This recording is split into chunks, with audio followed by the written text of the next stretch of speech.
박근혜 대통령이 왜 탄핵이 됐죠? 아시는 대로 말씀하세요. 여러 가지 사유가 있는 것으로 알고 네. 있습니다. 헌법수 의지가 없다 하여 헌법재판소에서 인용이 됐죠. 기억하시죠? 예. 네. 대통령도 죄를 지으면 죄를 물어야 되죠. 다만 현직 대통령 기간에는 내란이나 외환 등 군가 중대범죄가 아니라면 형사소추를 잠시 미루는 거죠. 임기를 마치면 법률 위반 같은 경우는 조사를 받아야 되겠죠. 그렇게 알고 있습니다. 네, 그렇게 알고 있는 게 아니라 그렇습니다. 예. 자, 대통령 기록물법상 김건희 여사는 면책 사유가 된다는데 그 이유가 무엇이죠? 국민의힘에서 주장을 합니다. 김건희 여사는 대통령 기록물법상 죄를 물을 수 없다. 그 이유를 알고 계십니까? 제가 지금 수사 중인 사건에 어떤 부분이 죄가 네. 되고 안 되고 하는 부분을 말씀드리기는 어렵습니다. 국민의힘의 주장은 대체적으로 공직자가 아니기 때문에 민간인 신분이기 때문에 그렇다고 주장을 하는 것 같습니다. 자, 그렇다면 대통령 영부인이 민간인이라서 죄를 물을 수 없다고 지금 주장을 했는데 민간인 신분인데 왜 검사들이 출장 뷔페 나가듯이 조사를 나가죠? 다른 민간인에도 이런 수사를 합니까? 민간인이지만 신분이 대통령 부인이라는 것 그런데 때문에 민간인이라면서요. 공직자가 아니라서. 대통령 부인이라는 것 때문에 경호 대통령 부인은 신분증 뺏기고 핸드폰 반납하고 수사를 해야 됩니까? 검사들이? 그 내용은 제가 알지 못합니다. 아니 제3의 장소에서 검사들이 핸드폰 반납하고 신분증 뺏기고 김건희 여사 조사하지 않았습니까? 그 내용은 제가 알지 그래서 이원석 검찰총장이 사과한 거 아닙니까? 이원석 총장이 사과를 한 내용에 본인이 원칙을 어겼다는 부분에 그게 뭐냐면 무엇인지를 모르겠어요. 예외도 특혜도 성역도 없이 김건희 여사를 검찰청사에 불러서 조사했어야 했는데 출장 뷔페 나갔기 때문에 사과한 겁니다. 왜 사과했는지도 모르세요? 자, 그리고 김건희 여사 관련 부분에서요. 대통령은 지난해 11월에 디올 명품백을 받은 것을 인지했다고 합니다. 그런데 언론 보도에 따르면 윤석열 대통령은 그것을 신고하지 않았어요. 청탁금지법에 보면 배우자의 이런 뇌물성 선물에 대해서 인지했는데 신고하지 않으면 3년 이하의 징역 3천만 원 이하의 벌금에 처한다고 되어 있어요. 청탁금지법에. 근데 윤석열 대통령은 인지했는데 신고하지 않았어요.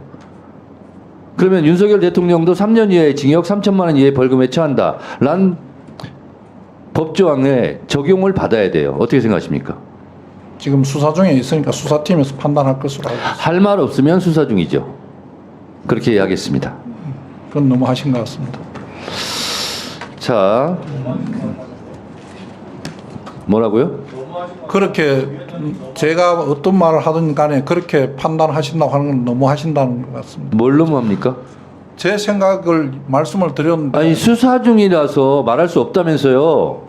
그 말씀을 수사 중이라서 말씀드리기 어렵다는 부분을 다른 위원장님 마음대로 해석을 하셔서 그럼 위원장인 제가 말하는데 제가 마음대로 해석하지 박성재 장관이 마음대로 해석하는 걸 제가 따라가야 됩니까? 그러면 저도 거기에 동의할 수 없다는 부분은 동의할 수 없다는 동의하지 마세요. 근데 지금 말씀하시니까 그런 거 아닙니까? 장경태 의원이 얘기한 거에 대해서 왜 나한테 얘기해요?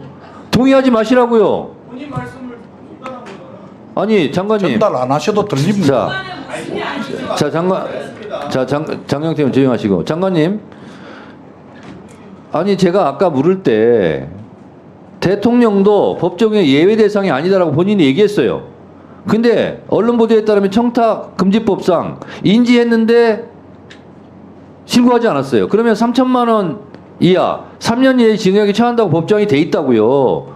근데 그걸 적용하는 것이 맞지 않냐 그랬더니 수사 중이라서 말할 수 없다면서요. 그래서 그렇게밖에 말할 수 없는 것을 제가 이해를 해요. 법정형을 부정하는 건 아니고 그 법정형이 그렇게 돼 있지만 그 법정형을 적용해서 혐의가 있는지 없는지 판단은 수사팀에서 판단할 일이라고 말씀을 제가 드린 뭐라 겁니다. 하겠습니까? 전제로 김건희 여사가 디올 명품백을 받은 것을 인지한 것이 지난해 11월인데 아직까지 그것을 신고해야 됨에도 불구하고 신고 의무를 이행하지 않았기 때문에 청탁금지법 3년 이하의 징역 3천만 원 이하의 벌금에 처한다는 법조항에 적용해야 된다고 나는 생각하는데 법무부 장관은 어떻게 생각하십니까? 라고 물었을 때 수사 중이라서 말할 수 없습니다. 라고 그래서 법무부 장관의 입장이 저렇구나 라고 저는 이해를 했어요.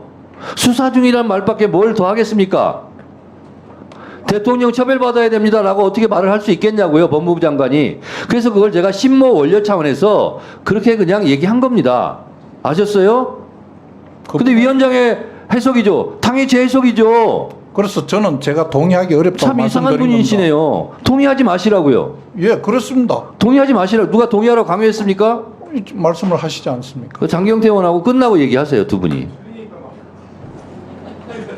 제 의견에 동의하라고 강요한 적 없어요, 장관님. 예, 알겠습니다. 다른 장관들에 비해서 법무부 장관이 참 뻣뻣하시네요. 그렇게 대단한 부처 장관입니까? 참 그냥 지나가도 될 일을 그렇게 토달고 그래서 본인한테도 별로 좋을 게 없어요.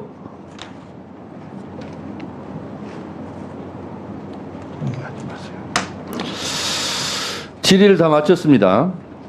더 이상 질의하실 위원이 안 계시면 이상으로 질의를 종결하겠습니다. 오늘 전체 회의와 관련하여 서영기 의원님, 유상범 의원님께서는 서면 질의를 하셨습니다.